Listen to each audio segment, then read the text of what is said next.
Bihari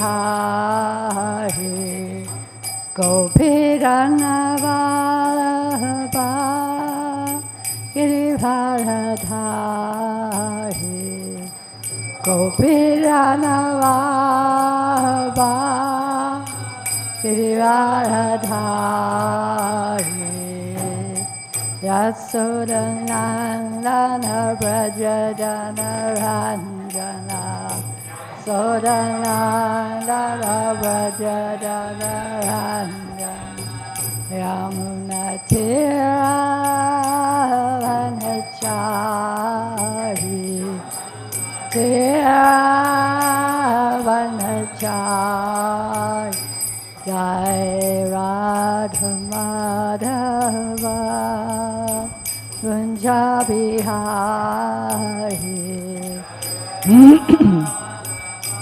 Dava Kunja Bihari Hare Krishna Krishna Krishna Hare Hare Hare Rama Rama Rama Hare Hare Hare Krishna Krishna Krishna Hare Hare Hare Rama Rama Rama Hare Hare Hare Krishna Krishna Krishna Hare Hare Hare Rama Rama Rama Hare Hare Hare Krishna Krishna Krishna Hare Hare Hare Rama Rama Rama Hare Hare Jaya Prabhupada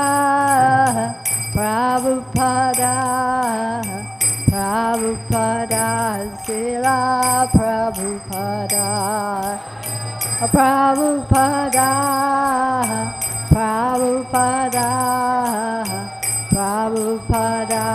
Srila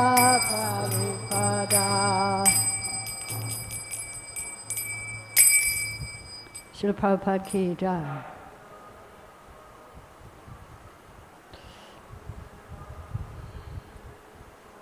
Om Namo Bhagavate Vasudevaya. Om Namo Bhagavate Vasudevaya. Om Namo Bhagavate Vasudevaya.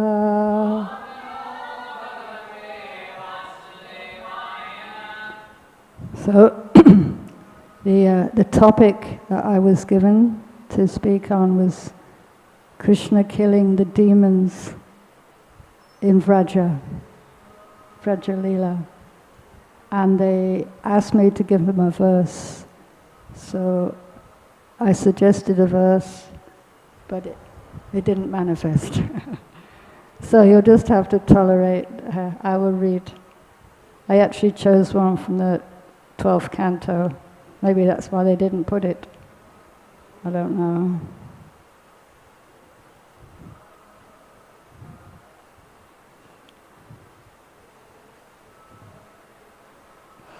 I have to tolerate, because I want to read from about 4 or 5 different books. I have this, and so I have to navigate between the different books. Just getting the 12th canto.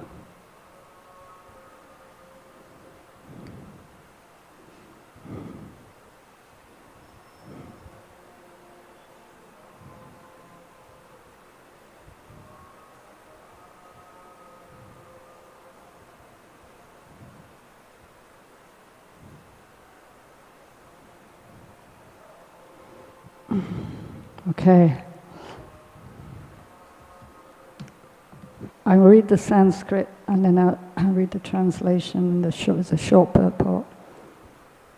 So this is not a random verse. This verse actually applies to the purpose, the real purpose of hearing Krishna Katha.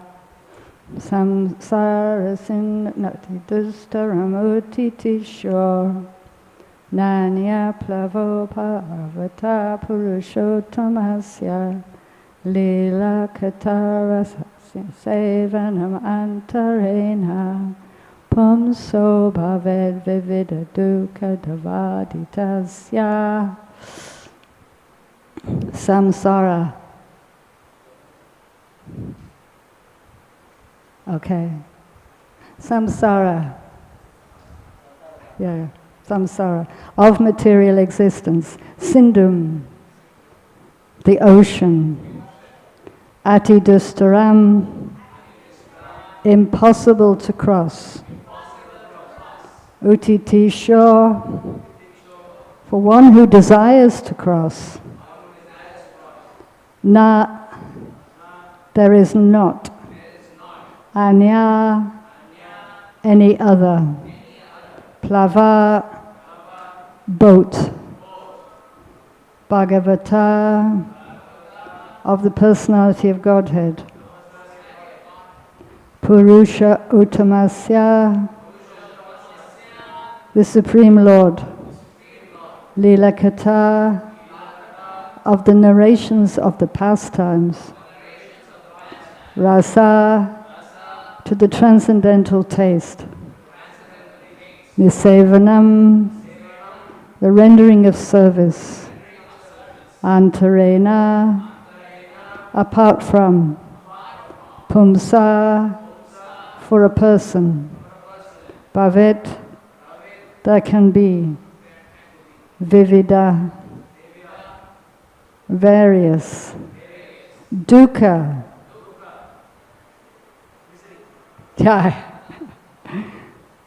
miseries, material miseries, yeah. Dava, by the fire.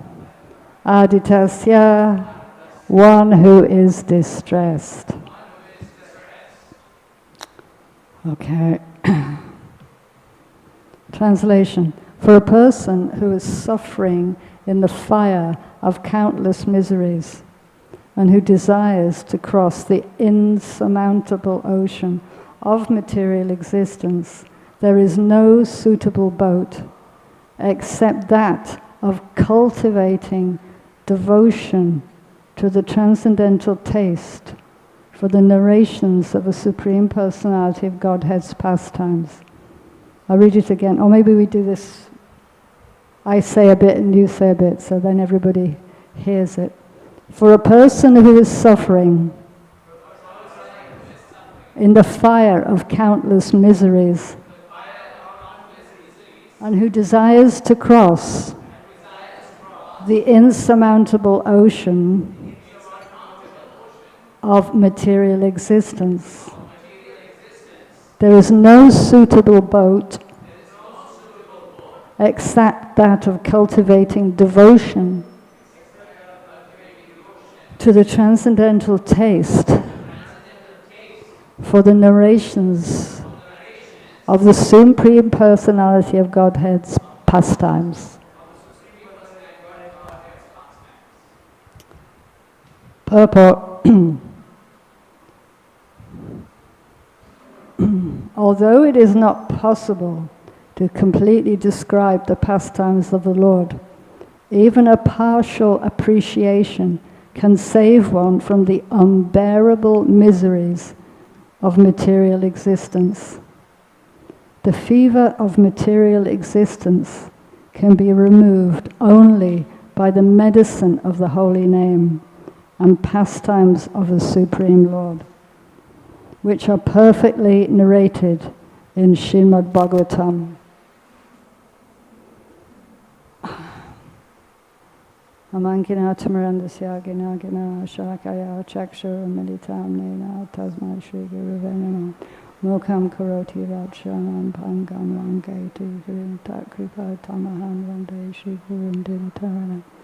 Om Vishwadaya Krishna Starbhule Samadhi Bhaktivikasa Swamini Namane Namo Shwadaya Bhule Samadhi Bhaktivedanta Swamini Namane Namaste Saraswati Devi Gauravani Pacharane Nidasesha Sunivadi Pashyata Deshtare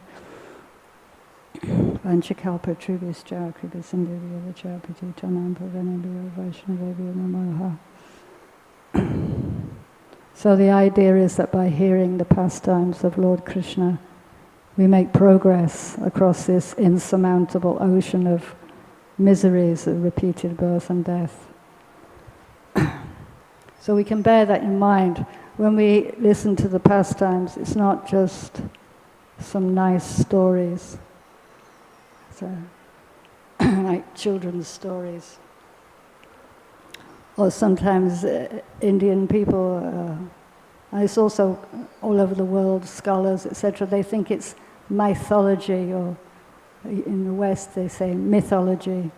Mythology is very, the ancient legends. But no, this is actually narrations of what goes on in the spiritual world. So by hearing, we connect with the spiritual world, with our correct position of being in spiritual consciousness. So when I heard that I had to speak about demons, my immediate thought was, I'll speak about Putana. It's popped into my mind. I actually made a list of all the demons. It's quite a long list. If you go through the whole Krishna book, it's quite a long list. I don't think we'll have time to discuss even many of them, but there's quite a few just in Vraja, and I think those are the ones that I was to concentrate on. So anyway, I researched a little bit, read a little bit about Putana. And it's unusual because she's female. And according to Shastra, the females should not be killed, generally. Although Krishna killed Putana, and also Lord Ram killed, I think she was called Tataka. It's not unknown, and they're really demoniac. And so there's a famous verse quoted in the quoted by many times, actually. A lot of people quote this verse, a lot of devotees quote this verse as an example of how merciful Krishna is. You probably know, those of you who are pandits.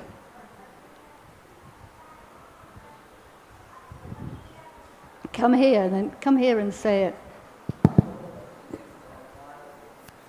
Vakiyam sanakala kutam jikham sayakaya rapiya sadvi levegatim dashititam tatonyam kamvadayalum sharanam rajim. Okay, so that's the third canto. It's brilliant.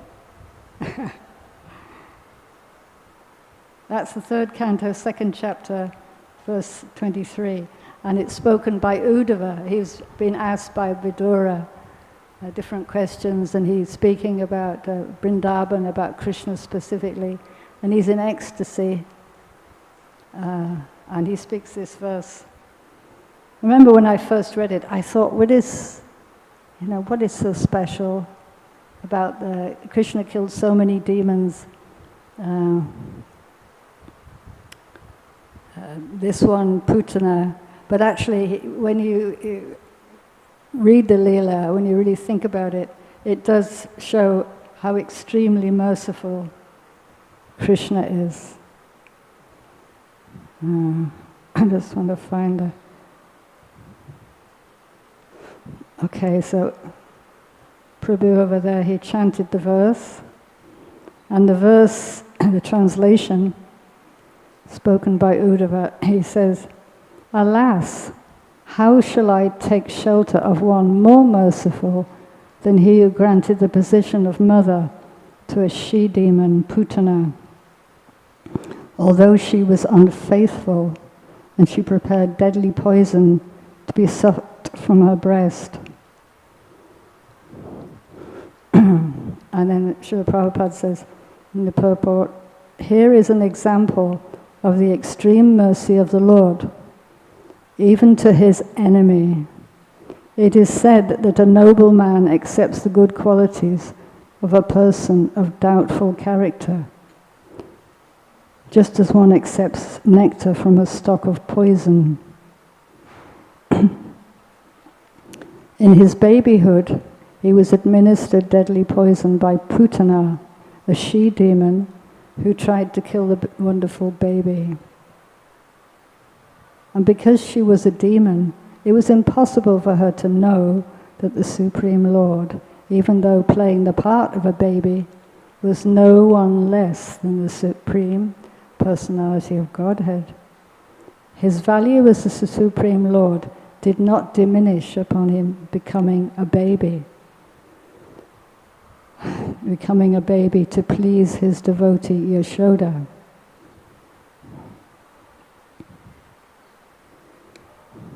The Lord may assume the form of a baby or a shape other than that of a human being, but it doesn't make the slightest difference. He is always the same Supreme. A living creature, however powerful he may become, by dint of severe penance, can never become equal to the Supreme Lord. Lord Krishna accepted the motherhood of Putana because she pretended to be an affectionate mother, allowing Krishna to suck her breast. The Lord accepts the least qualification of the living entity and awards him the highest reward. That is the standard of his character. Therefore, who but the Lord can be the ultimate shelter?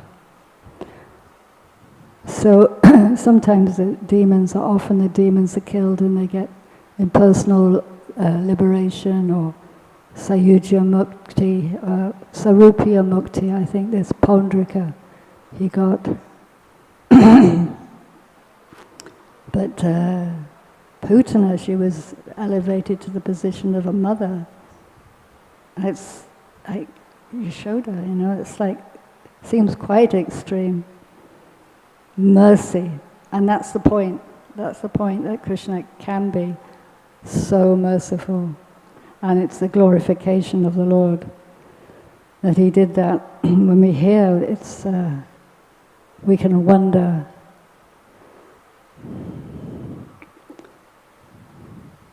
So now I'm going to... actually, this verse was quoted by some students of Vyasadeva, because when Vyasadev's son, Sukadev, left home, Sukadev was born and he immediately left home. And there's no interest in kuji and being a baby and being a child and pampered child and like that. No, he just immediately left. And his father Vyasadeva, oh no, his son is gone. At least I wanted to train him, teach him the Srimad Bhagavatam. He's left. So he thought, I know what I'll do. I'll get my students to go just nearby where he is and then chant some shlokas from the Srimad Bhagavatam, and that will attract his heart. And so one of the verses that they chanted was this, Aho Bhakiyam Stanakala Kutam. And that had that effect on attracting Sukadev back. And he went back, he heard the Srimad Bhagavatam, and we know now, then he went on, and that's why we have the Bhagavatam now.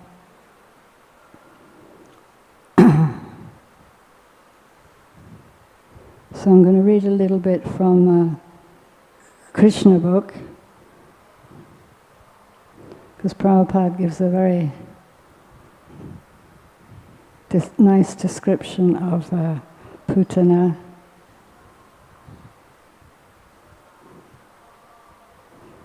The chapter is called Putana Killed. So, does anybody know where Nanda Maharaj was when Putana was killed? He went to Mathura. He met Vasudev,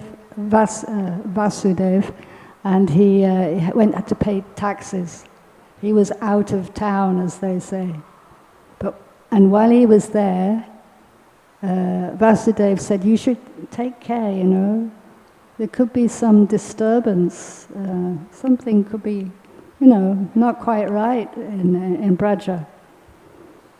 And Nanda said, "Okay, yeah." He took the advice, but so when he got back, wow, Vasudev, he warned me, but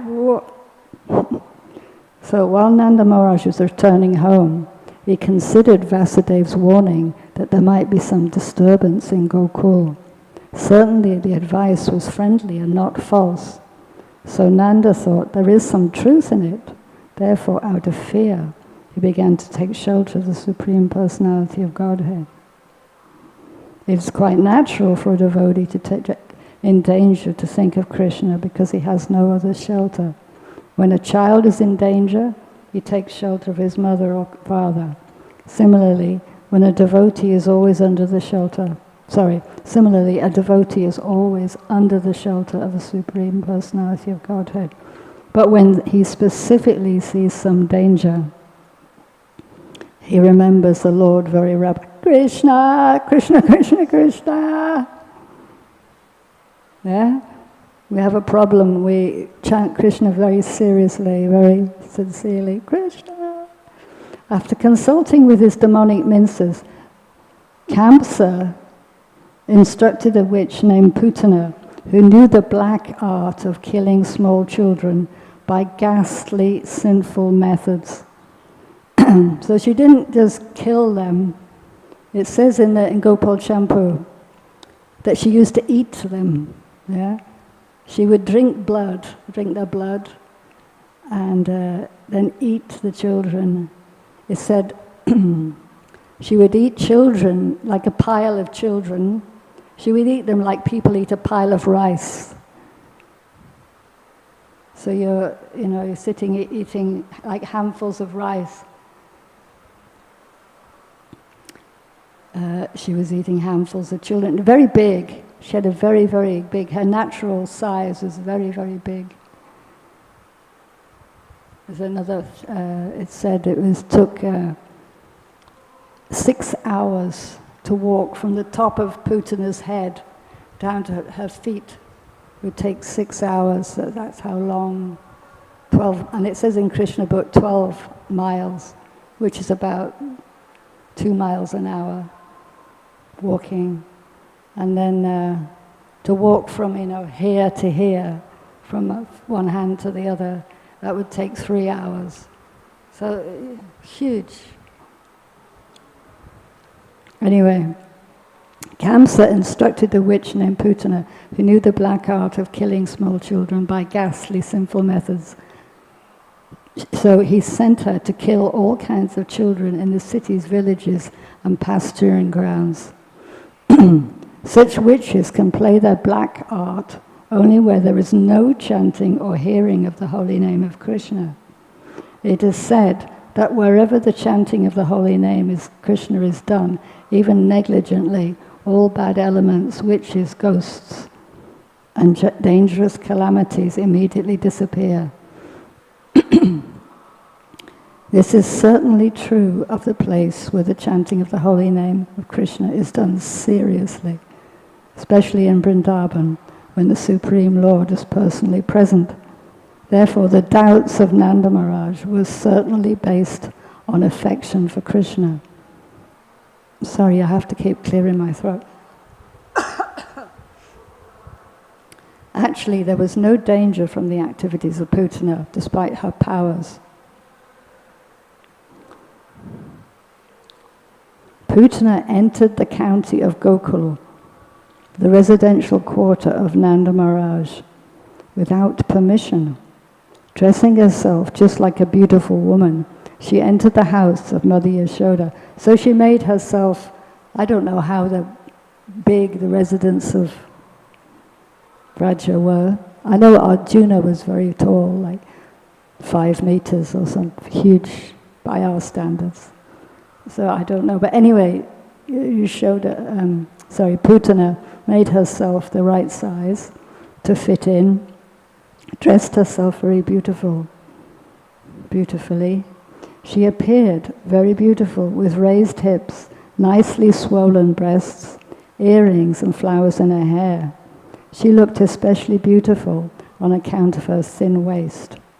She was glancing at everyone with attractive looks and smiling face.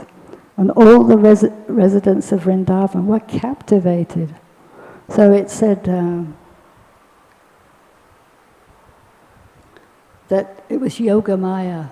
Yogamaya was covering the residents of Braja, so they wouldn't object to this person coming, right into Nanda's house, like right into Krishna's bedroom. And nobody stopped her. Nobody said, well, who are you? What are you doing? Oh, she's so beautiful. Oh, look. And they were mesmerized by the Yogamaya, so the pastime could unfold. The innocent cowherd women thought that she was a goddess of fortune appearing in Vrindavan with a lotus flower in her hand. It seemed to them that she had personally come to see Krishna, who was her husband. So that's what they thought. Must be the goddess of fortune. Because of her exquisite beauty, no one checked her movement, and therefore she freely entered the house of Nanda Maharaj. Putana, the killer of many, many children, found baby Krishna lying on a small bed. And she could at once perceive that the baby was hiding his unparalleled potencies. Putana thought, this child is so powerful that he can destroy the whole universe immediately. Does anybody know who Putana was in her last life or her previous life?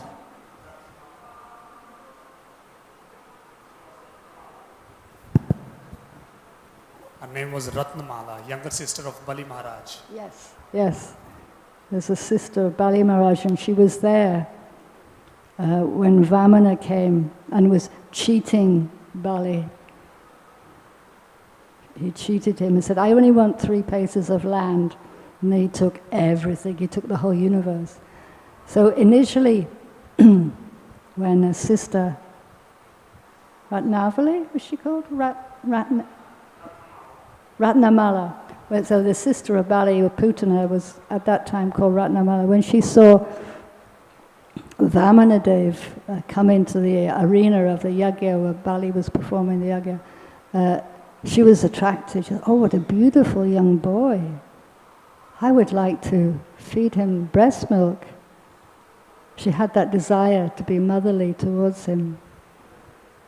And then, then when she saw how he cheated her brother, she became very angry, very inimical. I'll kill him.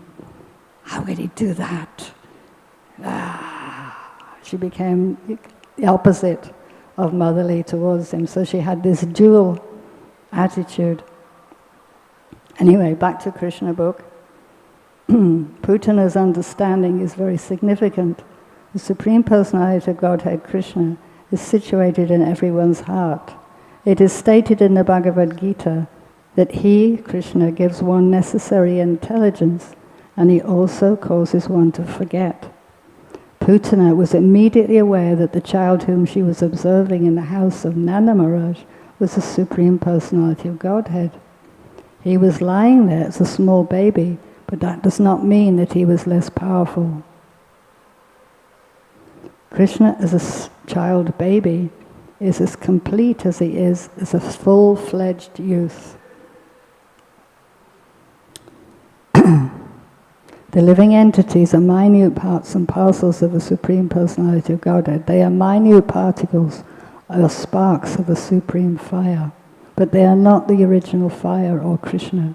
Krishna is the Supreme Personality of Godhead, even from the beginning of his appearance in the house of Vasudeva and Devaki. Krishna showed the nature of a small baby and closed his eyes as if to avoid the face of Putana. So he was awake. He was lying there, wasn't crying, mother wasn't coming to feed him, he was lying awake. But he closed his eyes when he saw this Putana. He knew, of course. And at one level he didn't know, and a level he did know.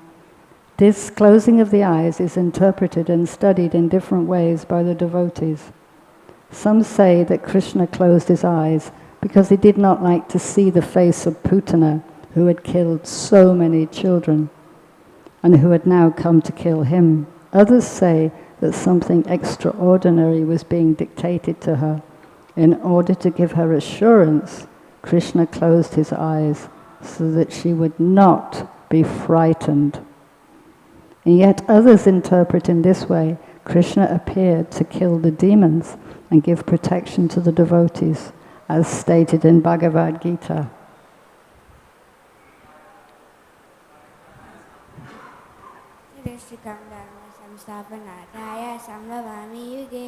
Jai. And which chapter? Gita 4th chapter. And verse? Yeah, very good. The first demon to be killed was a woman.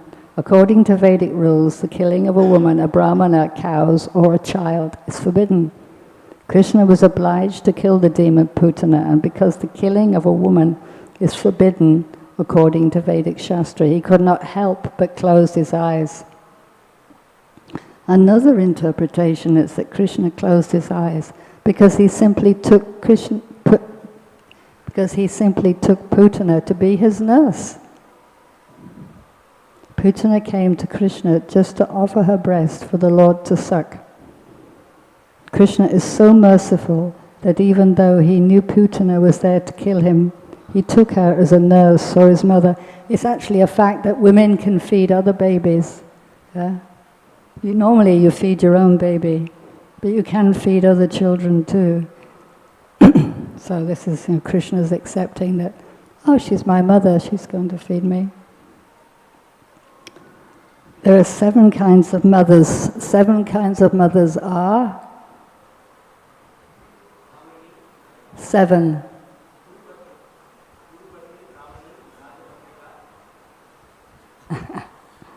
In English as well, please. So I think so. It's first your own mother. Yeah. Then the mother of Guru. Yeah. Then the queen. Then Denu cow. Yeah. Nurse, earth. And wife of the brahmana, wife of the guru. Guru's wife. I mentioned that. Yeah. I mentioned wife of king. Missing one. Wife of brahmana. Brahmani, correct. Brahmani. Yeah, okay. Yeah, Prabhupada lists, and Mother Earth.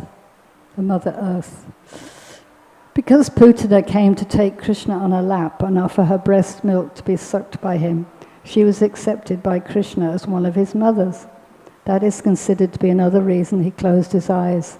He had to kill a nurse or his mother.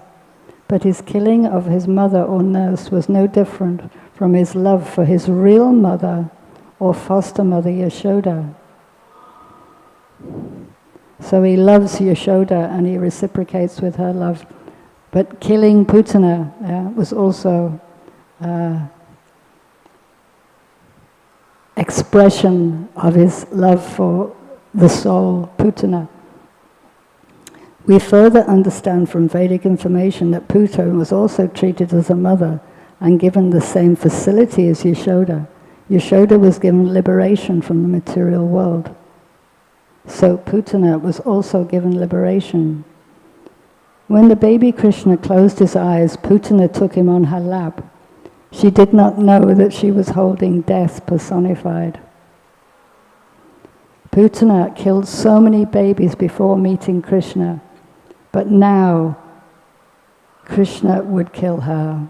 When Putana was taking the baby Krishna on her lap, both Yashoda and Rohini were present. They were actually there in the room, yeah? Yashoda and Rohini. They were watching. But they did not forbid her because she was so beautifully dressed, because she showed motherly affection toward Krishna. They could not understand that she was a sword within a decorated case. Putana had smeared a very powerful poison on her breasts, and immediately after taking the baby on her lap, she pushed the breast nipple within his mouth. So, yes, now I will kill him. But baby Krishna very quickly took the nipple in anger. He sucked the milk poison along with the life air.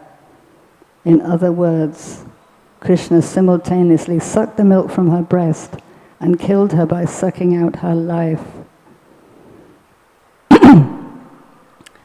So, at that point, Putana starts to scream, yeah, and flail around and try to get the child. She realizes it's not an ordinary child, something horrible is happening. So she runs out of the house and runs out of the village, trying to get away from the child, but the child is fastened on tight, not letting go. And when this starts to happen, when Putana starts to panic and run, actually Yashoda and Rohini, they faint. They faint onto the floor because they are so overwhelmed. Just, it would be too much for them to watch the whole thing happen, or to have to run after Putana, or so they, it's too much.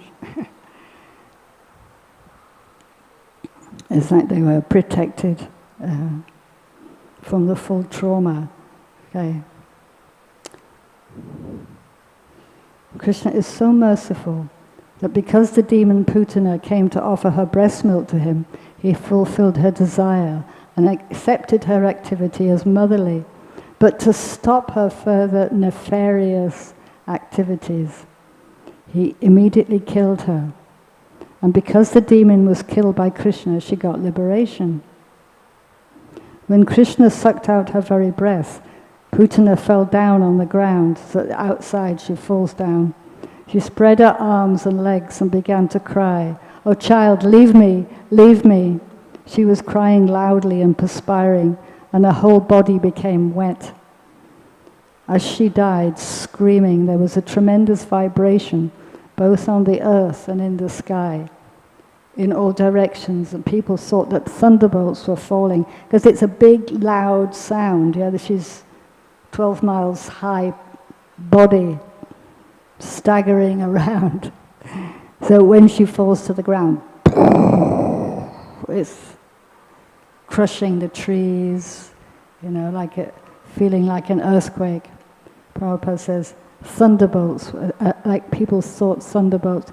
Here you get really impressive thunder. Yeah, here in Bengal, when it thunders, it's really loud. It goes around. I haven't heard thunder as impressive as you get here. It's really scary. So that must have been like that, but more when Putana was falling. Thus the nightmare, so she fell to the ground. The nightmare of the Putana witch was over, and she assumed her real feature as a great demon. She opened her fierce mouth and spread her arms and legs all over. Ah! She fell exactly as Vritrasura when struck by the thunderbolt of Indra. So who's Vritrasura? You know? King Chitraketu is I can't hear. King Chitraketu. Yeah, it's a demon. Chitraketu was cursed by Parvati and became apparently a big demon, yeah. So he had his head cut off by, also his arms, he had his arms cut off. And then finally his head cut off by Indra's thunderbolt. And finally he fell down dead. Had a long discussion with Indra. Anyway. So it was similar because he was also a giant demon. Vritrasura means one who covers. Yeah, covers everywhere. He was so big that he was covering everywhere. So the long hair on Putana's head was scattered all over her body. Her fallen body extended up to 12 miles and smashed all the trees to pieces. And everyone was struck with wonder upon seeing this gigantic body. Her teeth appeared just like ploughed roads. Her nostrils appeared like mountain caves. Her breasts appeared like small hills, and her hair was a vast reddish bush. Her eye sockets appeared like blind wells, and her 2 thighs appeared like banks of a river. Her 2 hands appeared like 2 strongly constructed bridges, and her abdomen appeared like a dried up lake. All the cowherd men and women became struck with awe and wonder upon seeing this. So they all came to see this, what had happened. It's like, if we, went to where the elephants are living, or down there, we saw this 12 miles long demon line, and everybody would be like, wow. It would be shocking and just unbelievable, and what to do, and how did this happen, and my goodness, maybe there's more of them, maybe this is just the first one. It's just so out of the ordinary. It's completely disorienting and shocking. So the tumultuous sound of her falling shocked their brains and ears and made their hearts beat strongly. But when the gopis saw little Krishna fearlessly playing on Putana's lap, they very quickly came and picked him up. Mother Yashoda, Rohini, and the other elderly gopis immediately performed auspicious rituals by taking the tail of a cow and circumambulating his body. So, by this time, Yashoda and Rohini have recovered, and and they're very, very relieved to see Krishna's okay. But he's still there. He's on her body. Yeah? The body's lying down, and he's just kind of sitting there happily, innocent, as if innocent. Yeah. Well, he is innocent, but it's transcendental to guilt and innocence. But he was as if an innocent baby.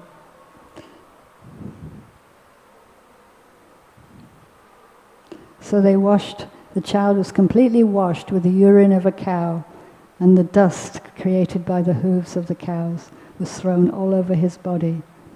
This was all just to save little Krishna from future inauspicious accidents.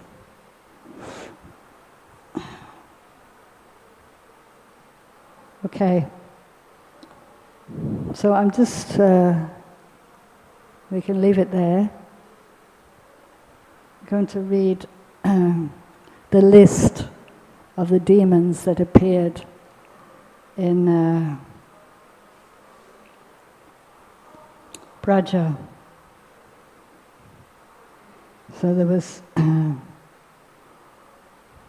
Trinavata, who was the which demon? Whirlwind. And there was Shakatasura.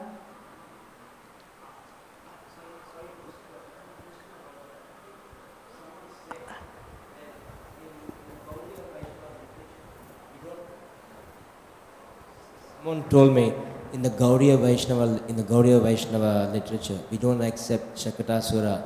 Apparently, it's in the Shri Vaishnava. Please correct me if I'm wrong. Please.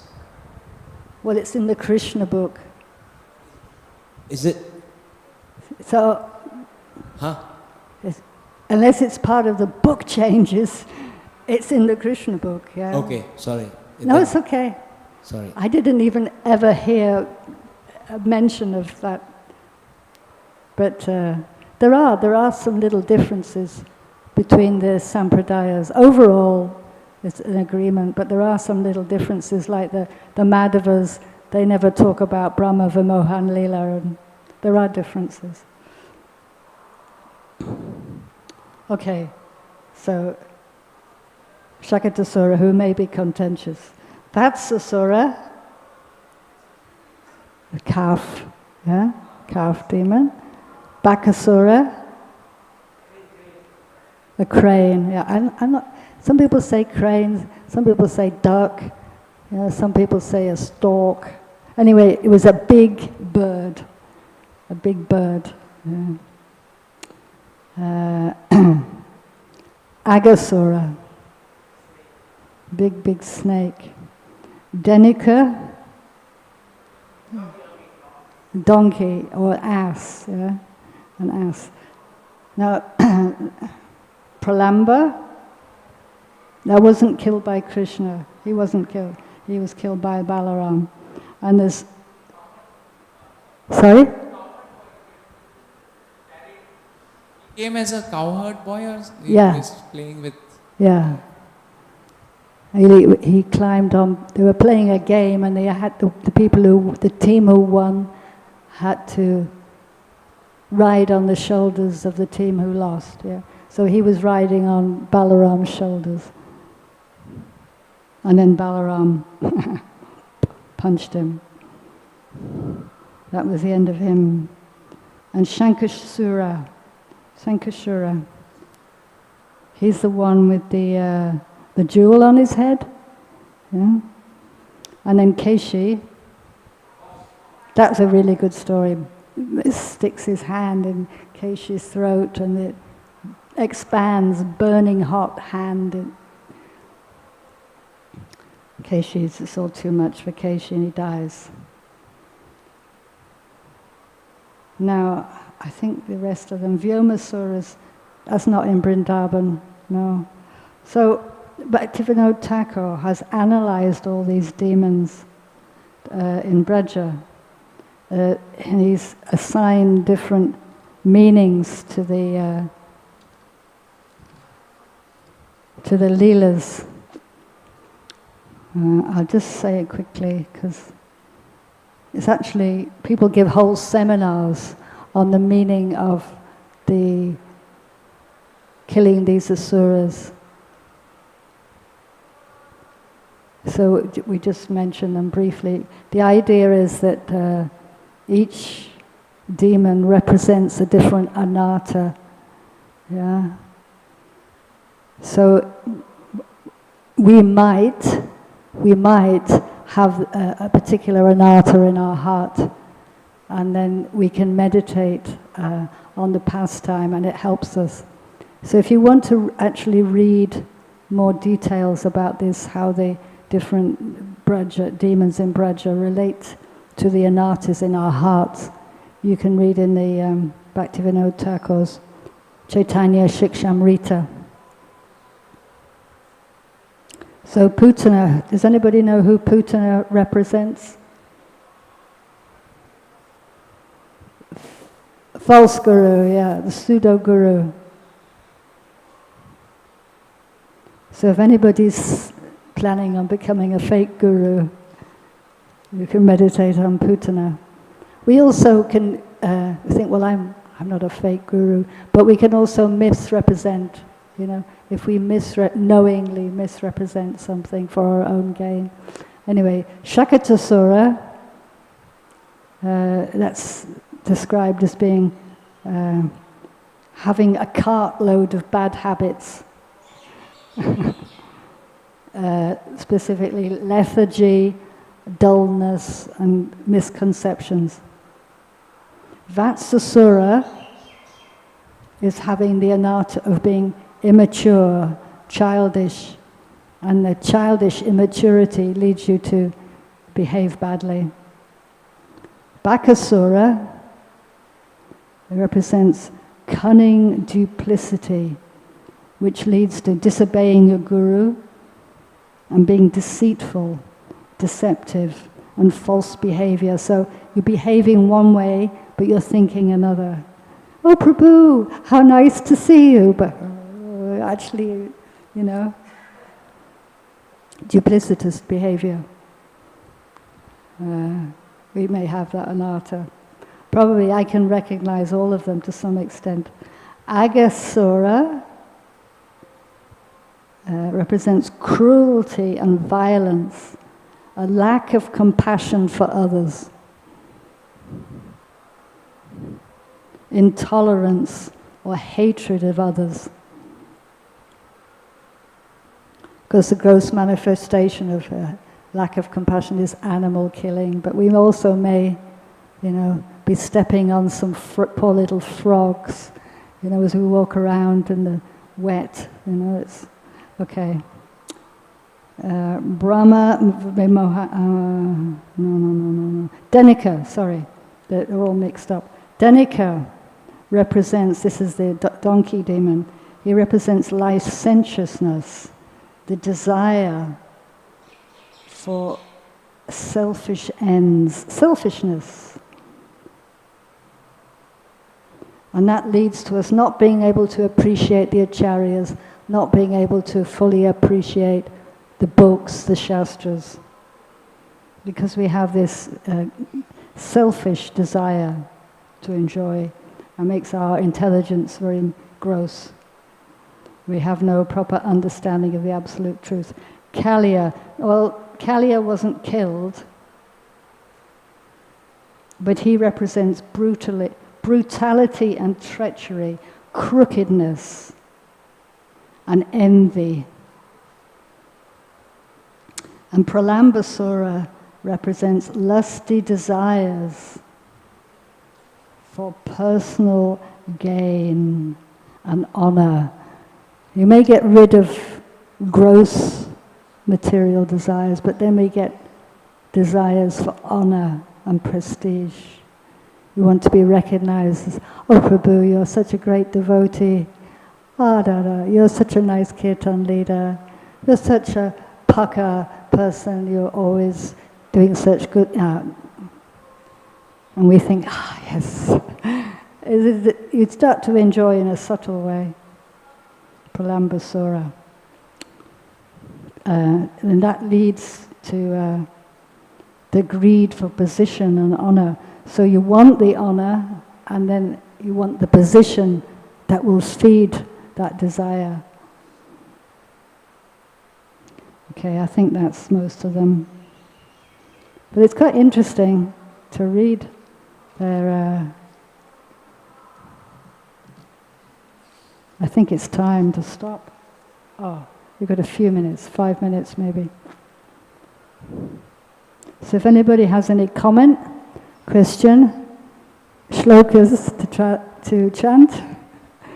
Yeah. Krishna killed one more demon, Arishtasura. I can't hear properly. Krishna killed one more demon, Arishtasura. Arishtasura, okay. Arishtasura represents pride from indulging in false, cheating religions. So you're very proud of being a religious person, but actually you're neglecting bhakti. You're not really performing real religious activities, spiritual activities, but still you're very proud and puffed up, and you can't take to the real path of bhakti. It makes it much more difficult.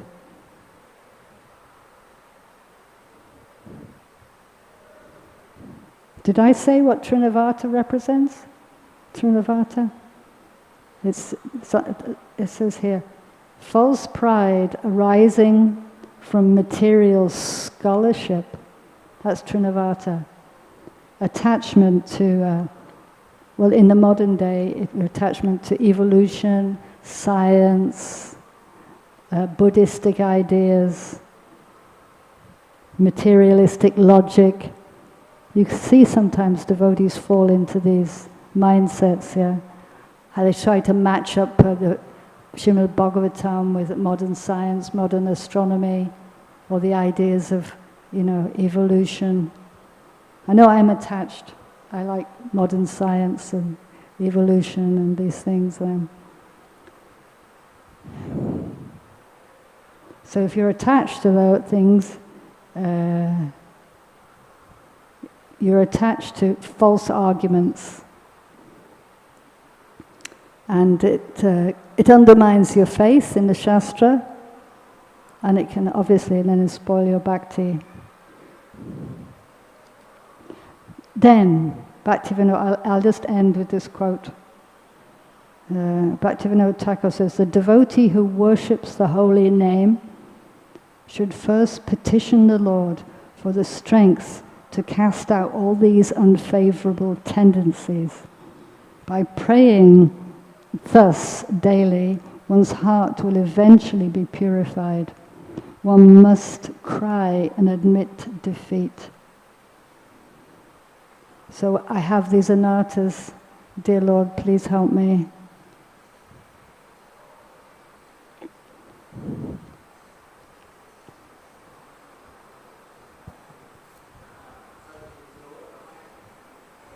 Question, if you ask. Can I ask one last question? I was about to say, you just read that when there's chanting the holy name of Krishna, especially in the Dham, nothing can ever happen. But then demons did come into the Dham. Yeah, So that's just a question. Yeah, it's true. Yeah, well, if improper things are going on, if there's sinful activities, or if there are things that are not pleasing to Krishna, Krishna will allow agents to come in and, cause things to happen in such a way that it will get rectified.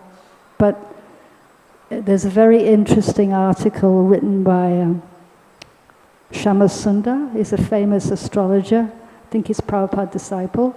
And he spent his whole life studying astrology and using it in Krishna consciousness.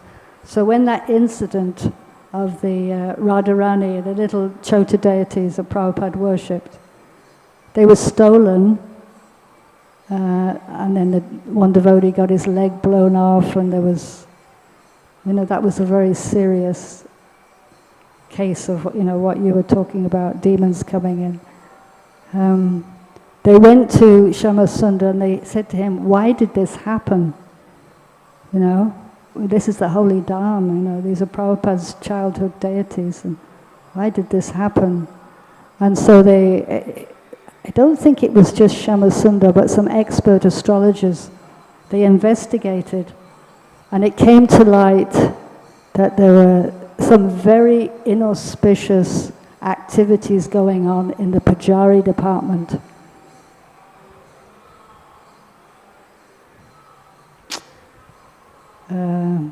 Illicit sex, if you like, yeah. This, Mataji, you are saying this in Mayapur, you are saying? This was in the early days, Yeah. I'm just giving that example of, the demons that came in and they stole the deities, and they never got the deities back. I think they found Radharani, but her body had been mutilated. The reason the demons, the thieves, came and they took the deities is because they believed they were made of solid gold. Yeah, so they thought, there's a lot of gold. Gold is very expensive in India.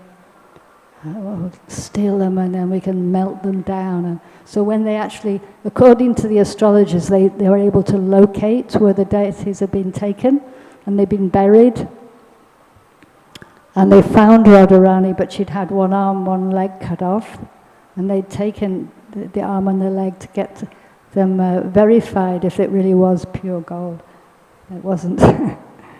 But so they found all that out, and they found out who the culprits were in the deity department, who the devotees were misbehaving, and all from the astrology. From the astrological investigation, they found out it was a particular person and there's two particular people. And that had caused a disruption in the whole atmosphere. So it's why it's important to have keep a pure atmosphere, because it for the benefit of everybody. But once things happen that are not pleasing to Krishna, then on one level you could say it's the whole Dharma is polluted. Okay.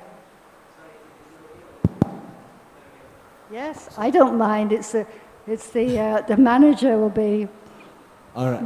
Sorry. So just one more question. So one more thing in the Dham, like Vishnudham, Mayapur Dham, sometimes people eat non-veg, like they eat the chicken and flesh of other living beings. Like Putana was eating the flesh of small children. So that's not good, right? No, I don't think it's good. No. It's not good. But it's happening in the Dham. So what is the? It's happening in the Dham. Is it? Oh. I don't understand what you're saying. I'm saying people are eating fish. Yeah, if eating fish and other living entities happening in the Dham. So what is the result of that for them, or why is it happening in the Dham when it's a pure place to worship the Lord? I don't know if I'm advanced enough to give but I know that, if you do something sinful, you get a reaction. So things that happen could be partly our reaction. This is happening, and that's going to cause another reaction. But the fact that I'm here and that's happening it's complex, isn't it? Everybody's karma is all meshed together. And then it's transcendental because it's not just ordinary karma. And then you have the Dham is covered by, is it called Prado Maya?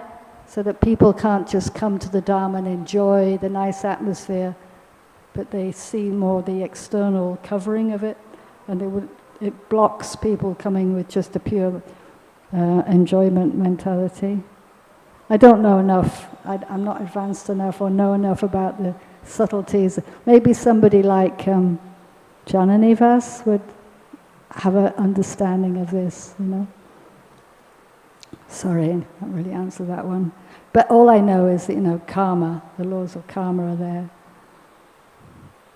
And we get everything we do, we get a reaction, good or bad, material or spiritual, or mixed. Better finish. I don't want to have my visa terminated.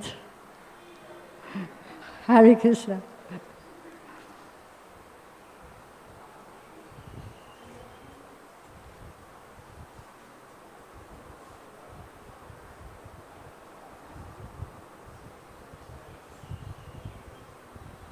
Thank you very much. Srimad Bhagavatam ki jai, Srila Prabhupada ki jai.